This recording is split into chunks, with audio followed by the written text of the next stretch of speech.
Right, so this here is one of those LGA775 Xeon processors. And I've had this sitting at the back of my desk in a pile of 775 processors for quite a while now, because I ordered it as part of one of my bundles from China, and I've just never got around to testing it. I mean, you can see there it's been stamped, it's been prepared, and these are currently about £13 or so from China, which isn't exactly the value they used to be, but I always get so many people asking me to look at these. For years, people have been saying, budget builds, please will you look at the LGA775 Xeons? How are they doing? What are they good for? Even when I first started this channel, they were sort of past their best, but it's reached the point now where it's genuinely just curiosity, because if you are someone that is in some mysterious situation where you're stuck on LGA775, these are about a tenner to 15 quid depending on the manufacturer you buy from. Are they actually any good? Let's plug it in and let's find out what it actually does. So to give things a fair chance, we've got the legendary Mesh PC, which is a custom-built 775 computer, and we're going to plonk it in here because it's the best 775 PC I own, and also has DDR3. We can actually have modern-ish RAM. I mean, there's a lot of people still using DDR3, so you know what, I'm still going to call it modern. Not many people out there using DDR2, and I'm hoping it just works. Because this is meant to be one of those modified ones from China that just should work fine. It should just straight up, with no problems, just work. And the Xeon in question this is the X5460, which from what I remember back in the day, I believe this is the one that Techie City used to use in a lot of really cheap budget build computers where he'd overclock them, and honestly, for the time, got insane performance out of them. And one of the big appeals of these Chinese modified Xeons is they've already drilled out the holes it needs for the socket, so you haven't got to faff about cutting bits off or bridging pins. Because back in the day when people were actually looking at these as a viable option, you used to have to buy a strip to change these pins around, and would then have to cut extra holes out of either the processor, or in most cases just cut the plastic out of the motherboard. Still using my 10-year-old thermal paste, it's not gone just yet. I mean, one of the reasons why people aren't that interested in these, at least from a budget builds perspective, is Sandy Bridge costs nothing, and if you're on LGA 775, Core 2 Quad also costs absolutely nothing, unless you're looking at Core 2 Extremes. Right, let's plug this thing in, find out what it does. I'm going to take out the RTX 4010, and hey, Look, a use for the GT 1030. We can use it to find out if we get a display. We're not actually going to be testing today with a GT 1030. It's all turned on. Let's find out, do these Xeons actually work, first of all? Okay, it does turn on. A bit of dust. It's been sitting in the cupboard. I'm really just hoping it just gives us... Oh, perfect. I mean, I did see it flash up out BIOS update recommended. The fans are certainly a little bit loud compared to the old Core 2 Quad. So let's take a quick look in the BIOS. Okay, there we go. Nope. Has power. What? It's doing something weird. It posted. It did just post, didn't it? Oh, come on. You were working. This is meant to be my reliable LGA775 PC. CPU is connected. I've just found out why. Push pins. One of them didn't go through. Push pins. Push pins. Every time. So, thermal protection, they have that. There we go. Right, it was just one of our push pins was loose. Okay, so if we go to system information, it should tell us, yes, it is actually recognized in here. We have the Xeon X5460 running at 3.2 gigahertz. It's recognized 8 gigs of RAM. Yes, we do in fact have overclocking options, so I didn't think there was going to be any problems. On a lot of these later DDR3 boards, they will just run Xeons. They don't need microcode, they will just recognize its overclock. All the power configurations are in there. Okay, it does still tell us, to unleash this CPU's full power, please perform BIOS update. The only BIOS update we can do is microcode, but I will just run it through a couple of synthetics and just double check, because some boards will throw that error when they don't actually need it. Apparently these Xeons make boards happier with higher capacity RAM. I don't believe it, but we have two 8GB sticks here. Why don't we see if it wants to run 16 gigs of RAM? No, it does nothing. So some people that may be saying that, I'm sure your luck will vary depending on board, but this still only wants to run with 8 gigs, which is fine. 8 gigs of DDR3 is plenty fast for a system like this. So this is Windows 10 IoT with nothing on it, which is a good place to start off with, because I want to get a physics test score. That's right, physics test. So that should just boot up. It wasn't all too happy there for a second, but we'll wait and see what it does. It wants to run automatic repair. And then crashes. Right, we'll try a different operating system. I mean, I could be chancing it a little bit. We're trying to boot straight up to Windows 10. What else have we got? We've got Mystery SSD. Try this one. This looks like Linux, so we'll see if it boots up to Linux. If it does, we know that the computer works fine. It is purely not happy with the Windows install, which, I mean, I'm not opposed to reinstalling Windows if it makes it actually want to work. We'll double check if it actually makes it into Linux. Very, very quickly. Right, so our issue is just it doesn't want to boot to a pre-installed version of Windows, which is fine. It boots to Linux instantly. That was... Oh, this is very, very fast. Right, so we've run NeoFetch. As we can see here, Elementary OS, it's running with the GT1030, which we're not keeping in. It's got the 8 gigs of memory, and we have the Xeon X5460. Yeah, that is really speedy. So this is the Xeon X5460. You can Google it. Yeah, as a processor out of the box, it is really nice. So yeah, 4 cores, 4 threads, 120 watt TDP, so my Alaska cooler is working overtime. Part of Harpertown, it is originally a Socket 771 CPU, but of course this is modified. Supports DDR2 or DDR3, depending on board. I'm fairly sure I've seen people run these on DDR1. DRAM support limited by chipsets. And this was an expensive processor. This is why people were using these. Look at that price. People back in the day were trying to run 2 of these on one board, which would be, it'd be a killer system today, to be honest. Because out of the box, this is working beautifully. And we will definitely do some Linux testing, but to be able to actually get a like-for-like comparison, we do need Windows. So Linux will return later, do not worry. It runs Linux beautifully. So let me see if I've got an install around for Windows 10 IoT. There's no point doing Windows 11 because it can do it. I've already covered it in a video on the Core 2 Quad. It would be more or less the same experience. It's a bit of dumb fun, but proves nothing. Whereas this lets us actually test modern hardware. I might decide to do the full works on this one. We might do modern Windows... Oh. We'll wait and see how it goes, because first of all, we need to actually get this working, and we'll see if it actually wants to load a modern Windows installer. Who knows, maybe they just have issues with it. Maybe I need microcode, but then that's such a faff to do. Now I've spent the last hour or so doing some reading, and it turns out this is a common problem, because as you can see by the state of the PC, I've been tearing things apart and trying little bits and pieces, but Windows 10 will not work beyond early 32-bit versions unless we have the microcode, which is one of the reasons why I got a bit confused, because in the early days of this, when people were just running Windows 7 or Windows 8, or in fact early Windows 10, you wouldn't notice you needed it until you're using a version of Windows 10 that starts calling on updates. It's also why Linux works out of the box, but when a game or a feature calls on a certain, instruction set, it has a liability to crash. So we are going to have to update microcode. I've put microcode on here. In theory, this will just work. And we should just be able to flash this BIOS. It's the latest BIOS with microcode added to it. And this should just purely tell the BIOS, hey look, you have all these features, stop crashing, please. Because the installer crashes and a setup Windows install also crashes, neither of which is good for us. So let us get ready to unleash the power of the CPU and use Easy Flash. Okay, here's our ROM put together. I'm really nervous. Okay, go for it. Oh, Raisin BIOS. This is a really nice computer. I love this mesh computer. Come on, just update. Verifying. Update is done. Okay. This might be the last we've ever seen of this computer because this could have killed it. Okay, oh no. Right, let me unplug that disk. I don't know what this is doing now. Okay, that's good.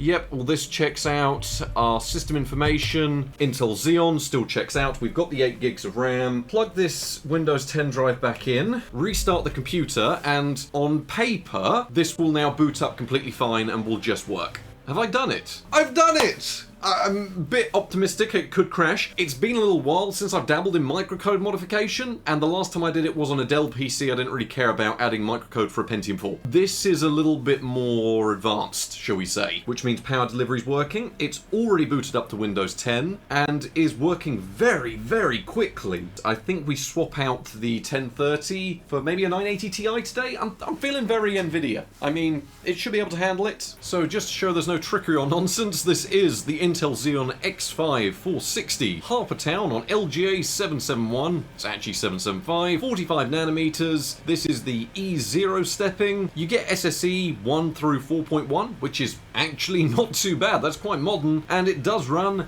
at 3.2 gigahertz. It doesn't appear there's any speed step or anything like that going on, or whatever it is. It's just running constantly unlocked 3.2. How is it actually dealing with the background usage of Windows 10 though? Given there is no acceleration from the GPU, I'm quite impressed. What if we benchmark it real quick? It's coming out with a pretty good score. It's got 12 megabytes of L2 cache. And to be fair, at full speed, it is running at around 60 degrees. We do have some overclocking headroom. Right, real test. Actually going online and downloading some NVIDIA drivers. If we go for... I'm just going to download the latest ones for a 980 Ti, and then I'm going to whack a 980 Ti in here, because that's more than enough power, I'd imagine. Honestly, for browsing the web, even without graphical acceleration, this is really, really nice to use. It's very smooth. This could be one of the ultimate upgrades you could make for your LGA 775 PC. I don't know anyone that is using one of these in the modern day, but if you are someone that is, for some reason, using one of these, maybe consider an upgrade from the old Core 2 Quad. Already, this does feel smoother. Probably because we just have immense amounts of L2 cache. I could imagine two of these together must have felt unstoppable back in the day, because even today, just one of them feels pretty usable. Oh. You might have just about caught that, but it did blue screen after it downloaded the drivers. Oh, it's doing updates, because of course it's doing some odd things. Clean and restart. Get rid of everything. Right, so something about these new NVIDIA drivers it's not happy with. I've ran DDU, I just started installing them. It's just giving me a blue screen for some unknown reason, which is a bit of a weird one because it wasn't doing that before with the AMD drivers that were already installed. If it blue screens again, we'll change to a different graphics card. Oh, is it doing it? And there you go. We'll see what it does this time. I mean, I really don't want to give up trying the NVIDIA options just because I would like some slightly more modern drivers than we can get on the R9 Fury. I mean, I could whack in a Polaris card. That's what these videos are about. Experimentation, finding out the limitations, and actually seeing what it's like to use one of these, because you could run into these weird quirks. And, you know, when it comes to the processors of this age, I mean, sure, we've already seen it. It's handling the modern world pretty well. There are definitely quirks with modern software that you could run into, and it is worth documenting them and saying, well, you never know, you could run into weird problems that just don't make sense, because that is old computer parts. This is slightly more technical than just being an old computer part. But we will see, it is installing the graphics drivers. No, this time it's absolutely fine. It just really hates the 1030. How very, very strange. I was admittedly expecting this to take a lot longer, but we are already in 3D mark. It's not reading RAM frequencies right, but that's fine. Apparently we're running our DDR3 at 4,936 megahertz, so hey, if you want DDR5 speeds, just buy a 775 Xeon. Speaking of that, it is running at 3.2 gigahertz, which is pretty impressive off the bat. And the only thing I really want to see is a baseline physics score. 1, for stability, and 2, because I want to get tweaking this already. My knowledge on these is,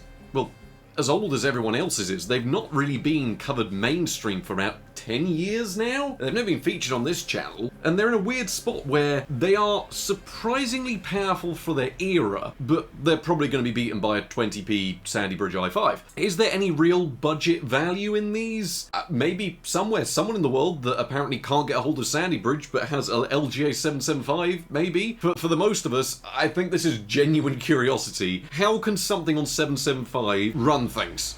Because this is pretty much the best of the best. I mean, yes, you've got the extreme chips, but already that's looking really good. Yeah, we could also check thermals and check temperatures from here, but so far for a 4-core Xeon, it's got to be that cache that's just powering through. But we'll see what kind of score we get at the end of this, but it's looking amazing. Right, score time did not take anywhere near as long as I thought it would to complete. 1795. That's insane. That is genuinely insane. And you know what the best bit is? We aren't actually getting too hot. I mean, the fans didn't really pick up, and we're already just running around 67, 68 degrees? I mean, before we overclock this, I need to run it through a game of some sort. Now, I've got to admit, I was a little bit curious on the gaming performance after seeing that Time Spy score, so I have loaded up GTA 5 Enhanced Edition. I've just let it load up with its default settings. which are, let's take a little look, because they're probably a little bit higher than they should be. It's running at 1080p with high settings. I'll turn VSync off. Oh, I say high settings. Yeah, high and ultra settings, which seems cruel, but we'll see if it can do it. 30-ish FPS, hovering anywhere from sort of 29 up to 35 frames per second. It's a mixture of very high and ultra, which seems needlessly cruel on what is a 20-year-old processor now. It's not quite a fluent 30 frames per second. I would imagine movement is going to cause a few problems because it is now dipping down to the mid-20s. But we've done nothing to this. All I have done is put this in and update the microcode, and it is playing what is quite a recent version of this title at nearly 30 FPS with ultra settings, which seems ludicrous. I mean, I know these were £1,200, which is a lot of money. Also worth keeping in mind, we only have 8 gigs of RAM in this system, so there's a lot working against it here, but I mean, it's controllable with these settings, certainly not ideal. It goes to show that there's definitely something to this. Right, we've got to get in the BIOS. We've got to start trying to overclock this. Now, this BIOS doesn't have the greatest overclocking controls, so this isn't going to be some sort of extreme overclocking tutorial, but free performance is free performance, and we have some headroom for it. We'll set our memory speed exactly where it needs to be. So I am just going to try straight off the bat with a 20% overclock. That is probably going to be too much for it. Okay, it's posted at 15%. We'll boot it up to Windows and see if it's stable. I want to say it'll probably blue screen. Okay, it's booted to Windows, 15% overclock. Let's just double check a few bits here. No way is this stable. Let's stress it. It's gone up to around just shy of 1,000 points in CPU-Z. Insanity. Right, I'll let the stress test run for a little while. I'm just going to open up Hardware Monitor and see what kind of temperatures it's going to get up to. I mean, it hits about 70 degrees, which is a tad toasty, but this is what I mean. We start stress testing it, and let me bring up a modern AMD A10. It is destroying the A10. This is what I mean. This is why people were talking about these Xeons, because with minimal work, this thing is destroying AMD's FM2 lineup. All I've done is put a 15% overclock on it, and it's just dominating. I'll leave that stress testing. I'm going to leave Steam updating. I want to get this run through some benchmarks quite urgently because I am just so intrigued. I'm amazed. Can you imagine having 2 of these? Maybe that's something we'll have to do. The ultimate 775 setup where we get 2 of these running. Ridiculous. Now, the thing with Xeons is the history is never that entertaining because it's all server-side and data center, so most people that were buying these in the most exciting use case possible had 2 of them on one socket back in 2007, which must have been absolutely insane, and sometimes you'd find them using it for CAD work, engineering, maybe some scientific workloads and bits and pieces, maybe code compilation, if it was someone that was really into actually having the best equipment they could get a hold of, and that's really as exciting as these things get. I mean, they are good server chips, or they were back in the day, but the history, they don't exactly have the fanfare going for them.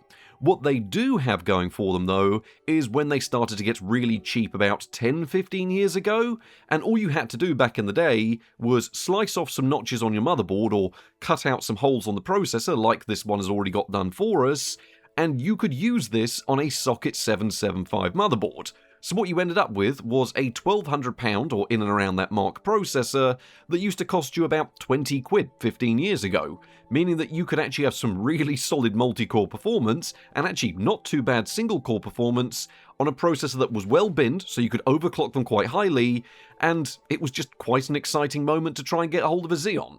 Now, of course, in the modern day, these things are beaten by most entry-level chips. I mean, you can pick up entry-level Ryzen now for £5. But still, the novelty hasn't really worn off, has it? I mean, this was a £1,200 processor that you can now get for £12, which is a huge saving. So, yes, maybe the history isn't that entertaining, but hey, it was at least a cool processor for a little bit. So it was a decently powerful processor when it came out, but just what are the specifications? Well, the Intel LGA775 Xeon X5460, which is certainly a mouthful to say, is based on the Harpertown architecture on the 45nm process, and already off the bat you get 4 cores and 4 threads running at 3.167 GHz, so just shy of 3.2 GHz, and you could have 2 of these on one board, essentially making this 4 2-core processors if you were to have it set up like that because it still works like a Core 2 quad. It is 2 Core 2 Duo style chips communicating across the North Bridge and then giving you 4 cores. So as much as Intel hated to say glued together, they are very much glued together. Now of course, because of this, it means that you get 6 megabytes of L2 cache per processor that's part of this. So think about it, it's got 2 modules, there's 2 sets of cache, meaning you get a total of 12 megabytes of L2 cache, which is an extraordinarily high amount of cache to have on a processor this old. Of course, there's no L3 cache, but hey, it's from 2007.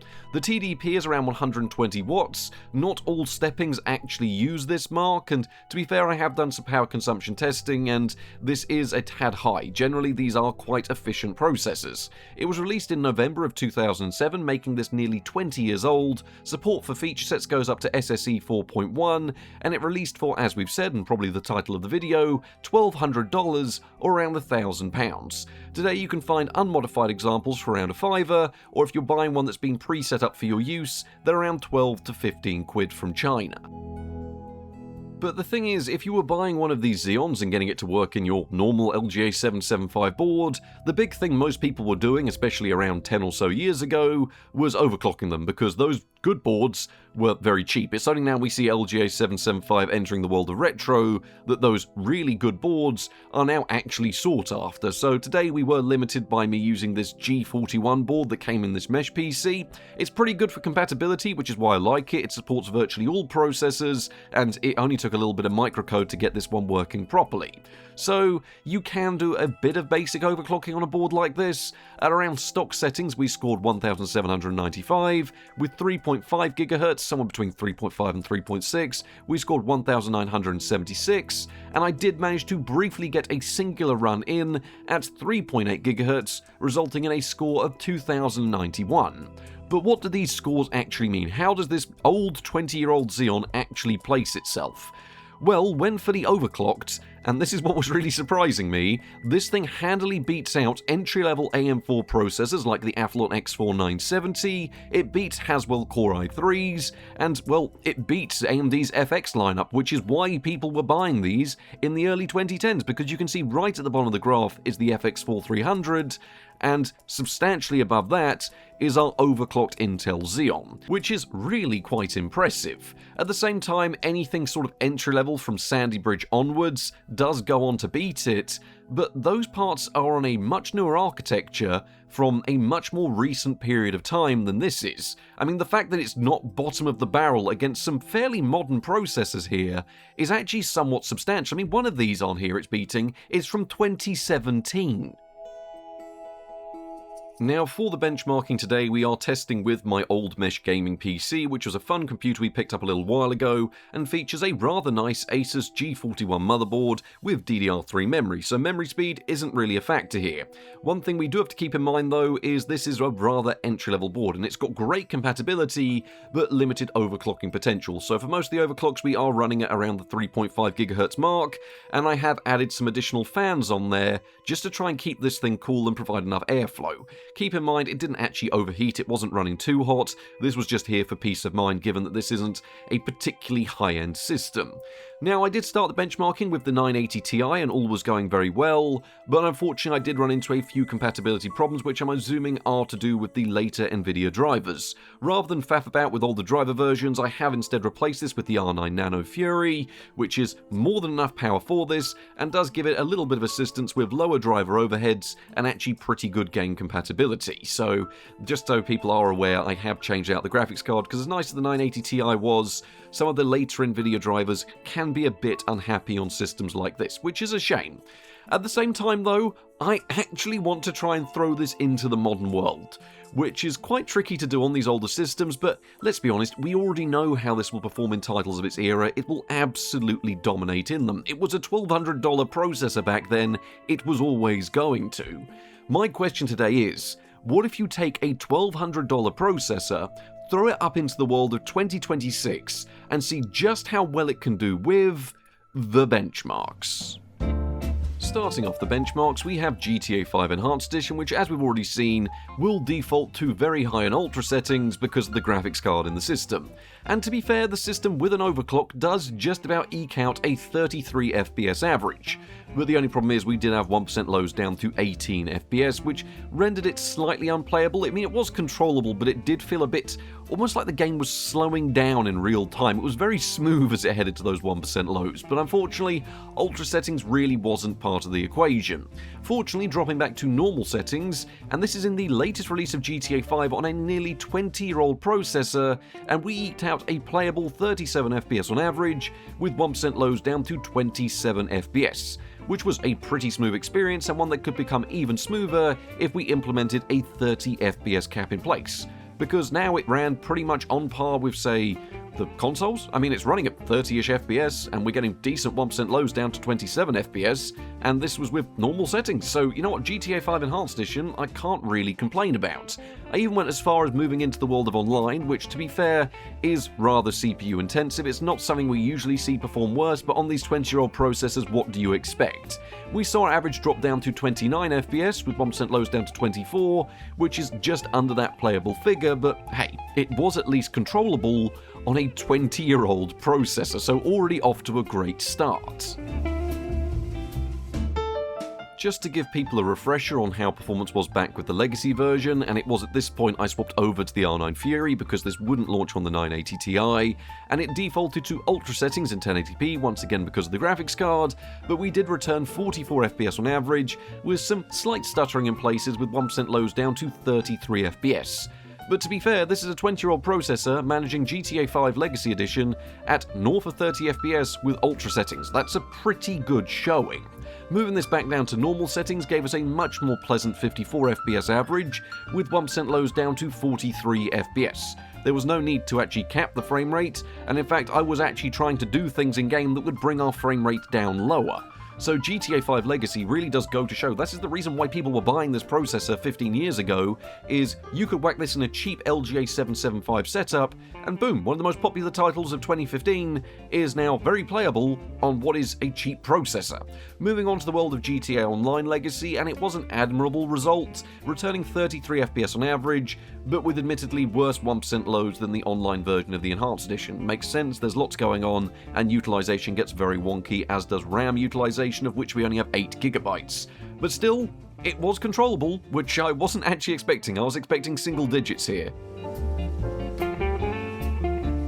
Now, unfortunately, you won't be getting away with any Counter-Strike 2 on processors like this because we simply don't have the latest instruction sets available. There are workarounds and emulations that can be done, but I've dabbled with them, and most modern anti-cheats are so unhappy with them that there's no point even trying to use them. However, CSGO is back on Steam, so makes for a good substitute just to see how it's getting on. Now, I entered a casual game mode on a Russian server while utilizing competitive settings, so low everything and high shadows, which is how people used to play back in the day, and it ran exactly the same as I remember it. Averages just north of 100 frames per second, with 1% lows down to 83, and it's worth remembering that this version of casual on these unofficial servers, I mean, it's still got VAC and things like that. I mean, I'm not used to watching little demons hop about with trails flying out of them, which honestly took more of a hit on our processor than I was thinking, but still, at the same time, gives you an idea that for competitive gaming back in its era, if you were able to achieve this today in a rather bloated casual setting, then a competitive match back then, 5 versus 5, you were seeing anywhere from 150 to 200 frames per second on one of these little Xeons. So it's impressive to see that even today, as things have got more bloated in Counter-Strike Go, which is a ridiculous sentence to be saying, you're still getting over 100 FPS on average. If anyone was very curious about how Counter-Strike 2 would likely perform on a processor like this, I launched up Black Mesa, which is about as intensive as the original Source engine can get, and to be fair, we've seen pretty much like for like, it tends to run pretty similar to how Counter-Strike 2 does, and we returned 64 FPS on average, with 1% lows down to 41 FPS, and this was during the Zen levels, and core utilization can be a little bit wonky given this is the original Source engine, so it is still quite single-threaded in places, But hey, at the end of the day, we did achieve over 60 FPS on average with these very high settings, and it looked pretty great. I mean, there was definitely some slowdown when there was NPCs or AI being processed on screen, but this is quite a modern and recent source title, running on what is once again a Xeon processor from 2007, so I'd say getting 60 FPS here is quite an admirable result, and also shows that if you were able to launch Counter-Strike 2, you'd probably get similar frame rates to this. Always a popular one for CPU testing is BeamNG, and I started off the testing with our usual jungle test map with low settings and traffic enabled in 1080p. And this is one of the first times where it dawned on me just how much more power this has than the Q6600 we looked at not too long ago, because it was almost managing the game with a decent array of settings. Keep in mind the low preset does have a few of the nicer options turned on, and with the traffic enabled it returned us 19 FPS, which isn't great, but then again, it is handling a lot of demanding AI, and turning this down wouldn't exactly benefit the processor. The thing is though, asking it to process AI in this game is needlessly cruel, so it's not really something you're going to be able to do. But still, you are able to run the game without using its very lowest settings, and provided you haven't got traffic running, it returned us 55 FPS on average, with 1% lows down to 46 FPS during the jungle map. So this means that all of the simpler maps and scenarios would pretty much run flawlessly, provided you aren't utilising traffic. So BeamNG, a surprising showing given that we were able to run it with an actually nice set of settings, I mean not the highest but not the lowest either, and return nearly 60 FPS provided we weren't having traffic enabled.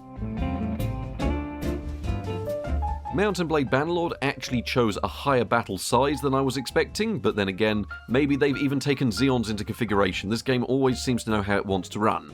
Unfortunately, in a similar vein to the last time we looked at the Core 2 Quad, it will get through the benchmark with a decent average, but unfortunately the 1% lows just make it completely unplayable with plenty of hitching and stuttering. It went down to 10 FPS most of the time, and you could just watch the game just freeze up in places. The main thing that we had to do was enable a 50 FPS cap, which was enough to bring our average down slightly, but also brought our 1% lows up as well. The main issue that's happening is as there's empty sections of the battlefield, our frame rate spikes up without the cap, and then struggles to stabilise back down where it should be. So it's another case of we do need a frame rate cap in place, but Mount & Blade Bannerlord was playing with high settings and a medium battle cap size, which is around 400 people on the field at the same time, in a 1080p resolution. Resolution doesn't really matter here, but still, achieving a very playable experience in a benchmark that is reminiscent of the late game, in quite a recent title that I just had to update to actually benchmark, which I wasn't expecting.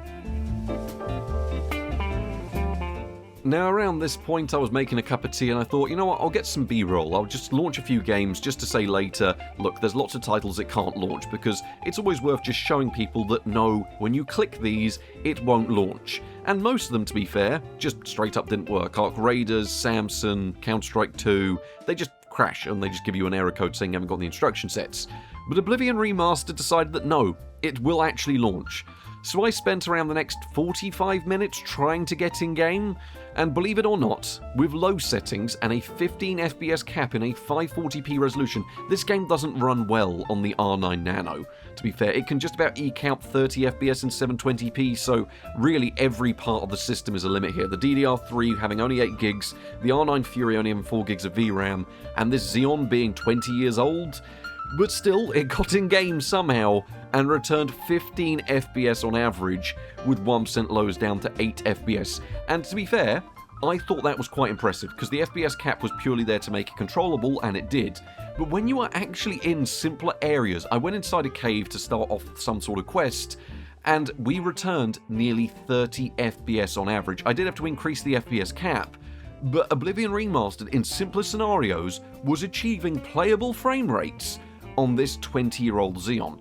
And the only reason for it is out of the sheer power this thing has got out of the box, to the stage where I think if you had 2 of these, maybe it could manage the outside world as well. Maybe that's an idea for the future, but I spent a lot of time talking about this one, but I genuinely wasn't expecting Oblivion Remastered to actually go in-game, yet alone get near 30 FPS in places.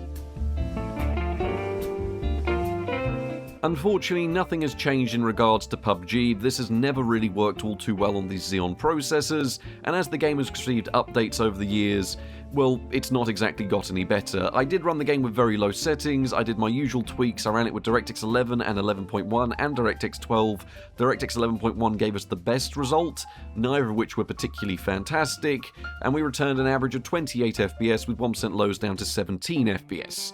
Which is about what I expected, but trust me, I tried everything. I tried closing all the background processes, I tried allocating different cores, I tried just increasing the affinity within Windows, which sometimes does help in PUBG, which is just ridiculous you have to even go to those levels on these older processors, but unfortunately nothing was enough to get us at 30 FPS. Still, I don't know really... It's about what I expected. I can't say I don't know what I was expecting. It's PUBG on a Core 2 quad-era processor, and they don't deal with it very well. Next up, another brand new title out that came out 2-3 weeks ago now, and to be fair, I was expecting some sort of launch error. Once again, I tested this as part of my maybe they'll struggle to launch modern games, but no, Paralives does actually launch on a nearly 20-year-old Intel Xeon. And most of all, it will achieve nearly playable frame rates, given the type of game this is. In the fact that it's, you can sort of pause the game if you need to, click around when you're performing an action. Yes, load times are pretty bad and pretty long, but at the same time, the actual simulation mode was fully playable with 28 FPS on average and 1% lows down to 20 FPS, and this was including speeding up the simulation and the game. When you were just in build mode and actually the creation mode, you'd get anywhere from 30 to 60 FPS, so Paralives, I'm going to actually give it a mark for playability given the type of game it is, and the fact that I actually got probably too much gameplay of this. I was just in bewilderment that it actually worked on the system. So yeah, some brand new titles out there will still launch and are, to some degree, still playable. Hitman is one of those benchmarks that's always interesting to see. I find it more interesting on this older hardware than I do on newer hardware because it's so well optimized that anything remotely modern, you are going to pretty much be able to run this game.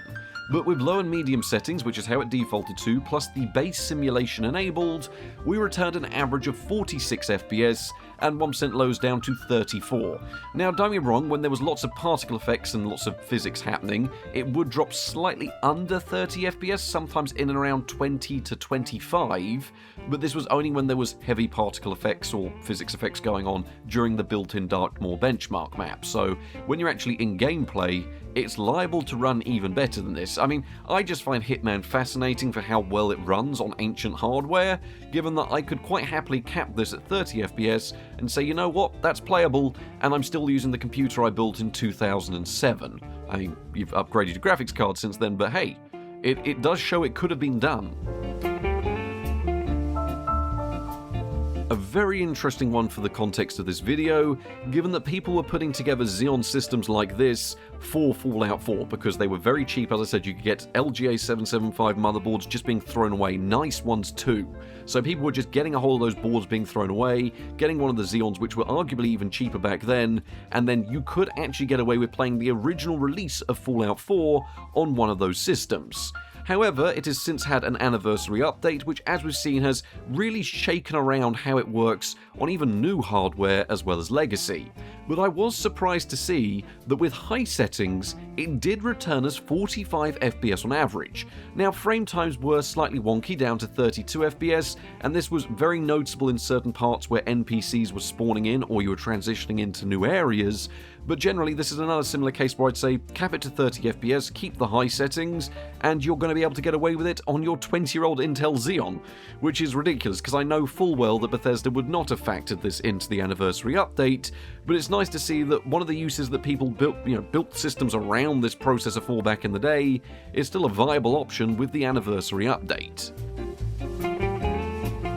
Now, there's absolutely no way we could have gone through all of the CPU-side benchmark testing without factoring in city skylines. Now, I ran the game with low settings, chasing the highest frame rate possible and the least slowdown as possible as well, but we were also running with the FPS Boost mod, which for those of you that don't know, it fixes a UI bug that causes the UI to update 10,000 times a second, which results in single-digit frame rates on anything but the most modern hardware. It's purely a bug with the game that is fixed by this mod, so it's not so much an FPS boost as much as it is just just patching as something that should already be done with just updates to the base game. But still, I got very carried away with City Skylines to the stage where we've added a new section of the city just down south of everything else. I've tried fixing, what was it today, more crematoriums, we needed more roads, we just needed more shops and more people and more businesses, and then ended up trying to fix how all of those issues loop together. Long story short, City Skylines runs perfectly fine on this old Xeon, likely because of the sheer amount of cache and power it has available, because we returned 53 FPS with 1% lows down to 38, and this was including using speed up, so City Skylines, I'm going to say you're going to have no problems whatsoever, even on this 20-year-old Xeon. But finally, can it run Crysis Remastered? Now, last time we looked at any processor like this, which was the Core 2 Quad Q6600, we saw it was really struggling in this game, to the stage where moving over to Linux made it slightly smoother, but not quite enough to get it fully playable. Here though, on the best option you could have bought in 2007, well maybe not quite the best, but one of the better options you could have bought, it can run it at medium settings, and once the frame rate had stabilised, will return 68 FPS on average, with 1% lows down to 51. Honestly, I would have been quite happy moving up to higher settings, but at that stage I genuinely believe the R9 Nano, or well, more likely the 8 gigs of RAM in the system, would have become more of a problem than the game is, or the processor is.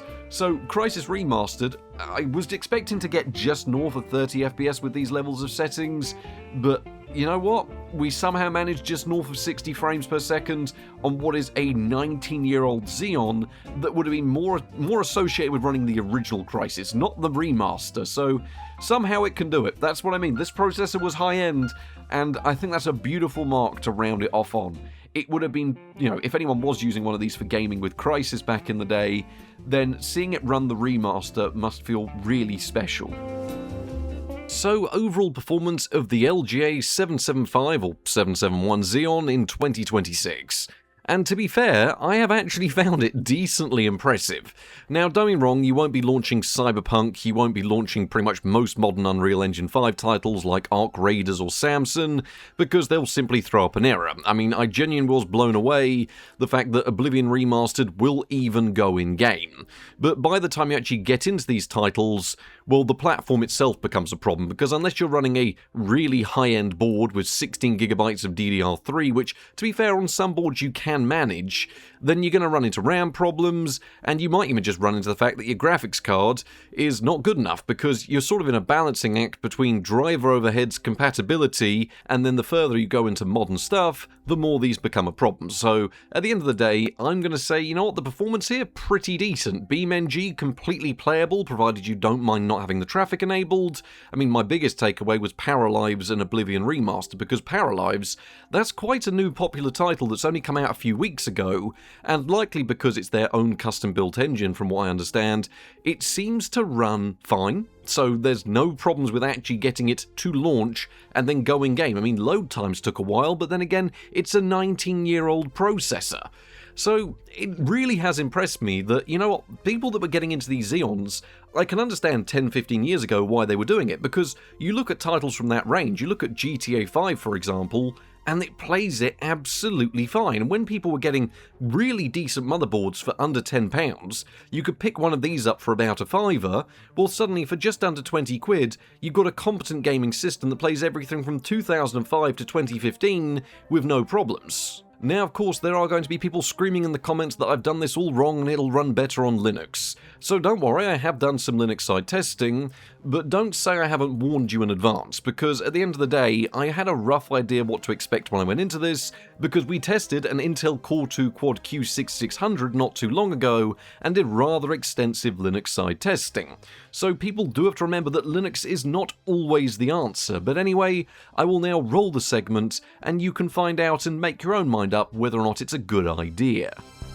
So performance over on Windows was really rather good, but of course people will not forgive me if we don't at least test Linux. Now, I was considering doing a bit of a retro test, but honestly, I can't really see the need to, because it's dealing with the modern world fine, and it would likely make a killer retro chip, but the problem is, if we already know how it's going to perform on a Core 2 quad, we sort of already know the results. But what we don't know is how it's going to perform over on Linux. Now, I am going to precariously insert our Linux SSD, which we already know does work.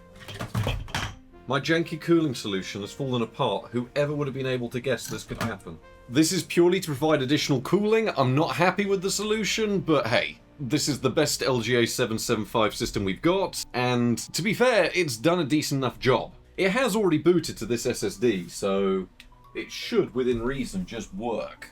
Okay, it does work. I don't know why it was being grumpy there. But anyway, we are already at the Elementary OS dashboard. It deals with Windows so well that Linux is just a breeze on it. As we already saw earlier at the start of the video, it is just so happy here on Linux. We run NeoFetch just there so you know there's no trickery going on. The Intel Xeon X5460 running at 3.166 GHz. It's still running its 3.4, 3.5 GHz overclock. And we have the R9 Fury running. I mean, we can already agree the out-of-the-box desktop experience, it wasn't slow on Windows, but it is a lot quicker here over on Linux. I mean, if you want to use this for browsing the web, using an old server processor seems excessive, but it is very, very quick. See, it just deals with multitasking, all of this absolutely fine, to the stage where YouTube, which is a lot more intensive than you'd think, just seems to work with no problems. So yeah, we got YouTube running, it's fine. What if I whack it up to 1080p? Does it still deal with it? Absolutely fine.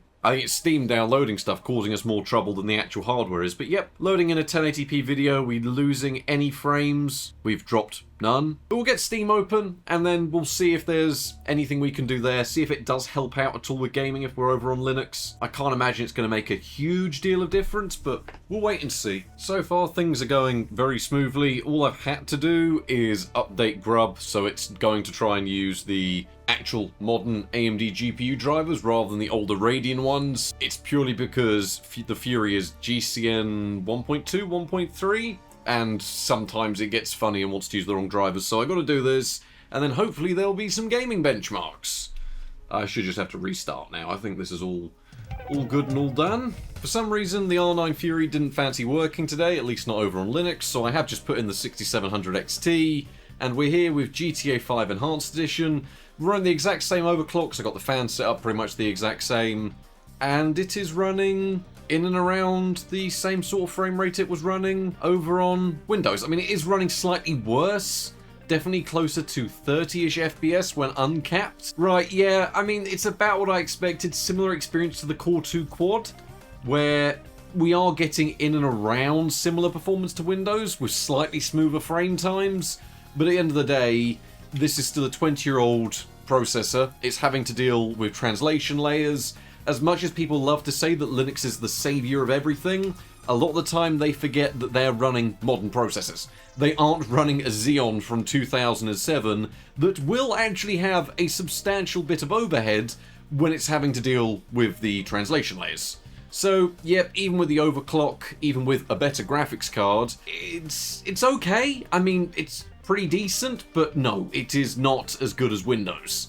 So, yeah, I mean, we were getting a 30-ish FPS here, and to be fair, it does even out to in and around 30 to 40 when there's nothing going on, but at the same time, it's not exactly a massive savior. Actually, I say that. No, it is getting slightly better, and yeah, the moment there's more NPCs or cars on screen, it just drops down to the mid-20s. So not a bad showing to start off with, but once again, these old Xeons were never designed to deal with these translation layers on top of modern gaming, so a nice showing, but unfortunately nothing I didn't expect. So let's try something else real quick, shall we? So I've given BeamNG a little bit of time to settle down, and we'll see if it has... we've got the traffic enabled, and we're running the same settings, but it looks to be, yeah, more or less the exact same as over in Windows. Slightly smoother frame times until we go into a hedge. Traffic is enabled. I have turned traffic on. I've not seen any traffic. I mean, it's not looking too bad. I mean, it's looking about the exact same as Windows. I mean, even if we look top down, you know it's the processor struggling because we're not increasing our frame rate whatsoever. So yeah, BeamNG, I mean, with the traffic off, it's about the same as Windows. so I don't really know what I was expecting. It'd be nice to see some traffic because it is turned on. Anyway, at least we've ran BeamNG and we can say no change here either. So GTA 5 worse, BeamNG is pretty much the exact same. I have no clue where this traffic is. So yeah, with the traffic turned off, we're pretty much back up to our Windows frame rate. Slightly worse actually, it is around 30 to 50 rather than being 40 to 60. I have no idea what's going on with the controls either. The controls just seem very... I don't want to call it unresponsive because it's probably just me being terrible at the game. But no, it's running fine. Slightly worse than Windows in a similar vein to GTA 5. Smoother frame times though, it does feel smoother to control. But we'll move on to something else, something it might actually have a bit of luck with, something a little bit older. But BeamNG, nothing we wouldn't have already guessed.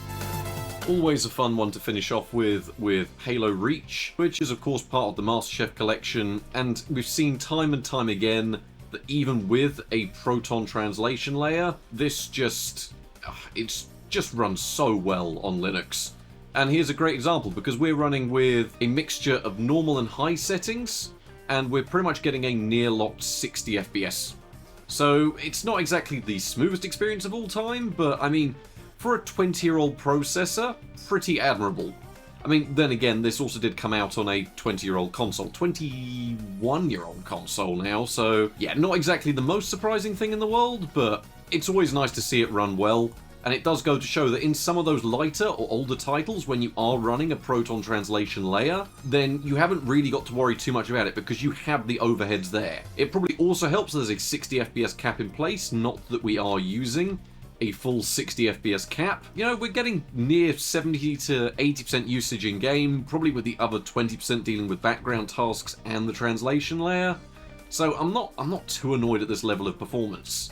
And I think that really sums it up, is there is life for these over on Linux. You're going to be running the same types of games that would probably run fine over on Windows, and you're going to get a slightly smoother desktop experience.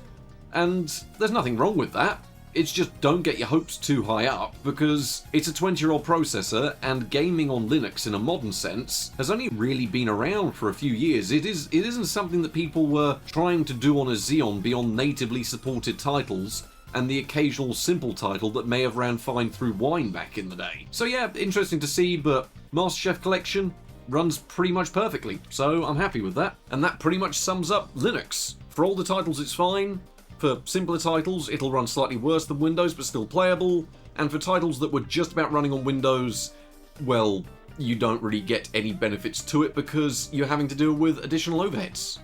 In terms of other aspects to cover, I mean, you've already probably gathered from the video so far that it deals with general usage fine. I mean, I unzipped a few things for drivers and bits and pieces, and it handles it just about as well as you'd expect. Better than a Core 2 quad, and nearing in on almost modern performance. I mean, in some tasks it can get pretty close to a Sandy Bridge Core i5 when overclocked, purely because, well, when you're actually taking advantage of all 4 cores, especially when they're clocked this high, it does do a decent job. Of course, this comes with downsides, because it is older technology, so in terms of thermal performance, we actually managed to keep it relatively cool on this stock Alaska cooler. To be fair, this is slightly beefier than a standard LGA775 cooler can be, at least some of the later ones, and, I mean, across the board it was in and around 60 to 70 degrees, peaking out at 72 degrees in a stress test.